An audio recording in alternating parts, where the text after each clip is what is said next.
आज हम पढ़ेंगे बीएड और सीटेट का इम्पोर्टेंट टॉपिक पेडागोजी, जिसको हिंदी में हम शिक्षा शास्त्र कहते हैं, जिसका मतलब होता है टीचर और लर्नर से जुड़े मुद्दे। इसमें हम पहला टॉपिक करेंगे लर्निंग अधिगम, लर्निंग प्रोसेस, जिसको हिंदी में लर्निंग को हम अधिगम भी कहते हैं। अधिगम होता क्या है? आज हमारा पेडागोजी का पहला टॉपिक है लर्निंग, जिसको हम हिंदी में अधिगम भी कहते हैं। लर्निंग होता क्या है? अगर हमारे बिहेवियर में चेंज दिखाई दे और वो जो चेंज है वो स्थायी रूप से हुआ हो किसी उद्देश्य, अनुभव और अभ्यास के प्रयास के बाद, तो हम उसे लर्निंग कहते हैं।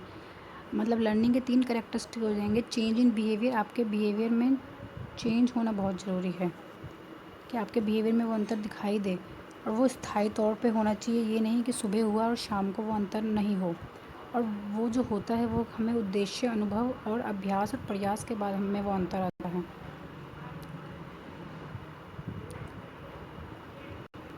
मात्र रटना अधिगम नहीं है, ना ही लर्निंग है। मात्र परीक्षा पास करना या फिर हमने पढ़ के परीक्षा पास कर ली तो वो हम लर्निंग कह देंगे, क्योंकि वो हमारे दिमाग में हमेशा नहीं रहती, और ना ही किसी उद्देश्य के तौर पे हम वो करते हैं किसी भी चीज़ को रट लेना। This is not a learning.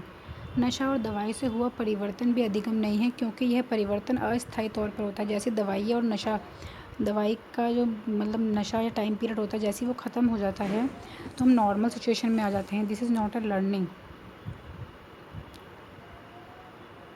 ऐसे परिवर्तन जो आयु विशेष में होते हैं, स्वयं उत्पन्न हो जाते हैं, मैच्योरिटी कहलाते हैं, लर्निंग नहीं। जैसे चलना, दौड़ना। आदत लर्निंग नहीं है। हिंदी भाषा बोलने वाले देश में इंग्लिश लैंग्वेज बोलना लर्निंग होगा, क्योंकि हम भारत में रहते हैं और यहाँ पे यह एक हिंदी भाषा देश है। अगर यहाँ पे हम हिंदी बोल रहे हैं तो वो लर्निंग नहीं है। दिस इज़ अर्जन एक्विजिशन। हम उसे अर्जन कहते हैं, क्योंकि हम माहौल से सीख जाते हैं, उसके लिए हमने कोई अभ्यास प्रयास नहीं किया होता है। हाँ, तो हिंदी भाषा देश में बोलने वाले में इंग्लिश बोलना, अगर हम इंग्लिश बोल रहे हैं तो हमने उसको सीखा है बोलना, तो उसे हम लर्निंग कह सकते हैं। और जैसे कि इंग्लिश भाषा बोलने वाले देशों में अगर वहाँ वो हिंदी बोल रहे हैं तो वो उनके लिए लर्निंग हो सकती है। राइटिंग इज़ ऑलवेज़ लर्निंग, क्योंकि लिखना हम हमेशा सीखते हैं, ये ऑलवेज़ लर्निंग है। पढ़ना भी हम हमेशा सीखते हैं। हिंदी बोलना और सुनना, हिंदी बोलना और सुनना अर्जन कहलाता है।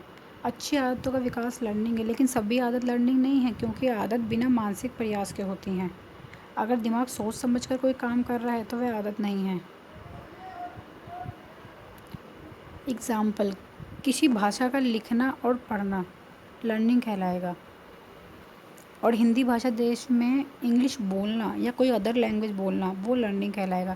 लेकिन लिखना और पढ़ना जो होता है वो हमेशा ही लर्निंग होती है, क्योंकि हम इसे किसी उद्देश्य से और प्रयास और अभ्यास के बाद सीखते हैं, और जो ये स्थायी होता है कि अगर एक बार हम लिखना और पढ़ना सीख गए हैं तो ये नहीं हम कल भूल जाएंगे, हम कल लिख नहीं पाएंगे, हम कल पढ़ नहीं पाएंगे, भले हम कितने दिनों तक भी ना लिखें। कभी कभी केवल एक बार किया गया अनुभव भी अधिगम के लिए काफ़ी होता है।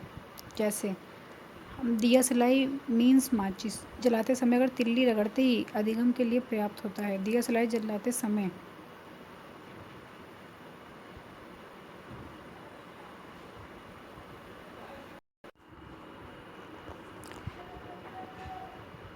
कई बार हमें केवल एक अनुभव ही हमारे लिए अधिगम के लिए काफ़ी होता है, उसके लिए हमें प्रयास और अभ्यास नहीं करने पड़ते। जैसे कि अगर हम कोई माचिस या दिया सलाई जलाते समय तिल्ली रगड़ते हैं, और अगर तिल्ली रगड़ते किसी बच्चे की उंगली जल जाती है, तो ऐसे एक ही बार के अनुभव से वह भविष्य में दिया सलाई का उपयोग करते समय सावधान होना सीख जाता है।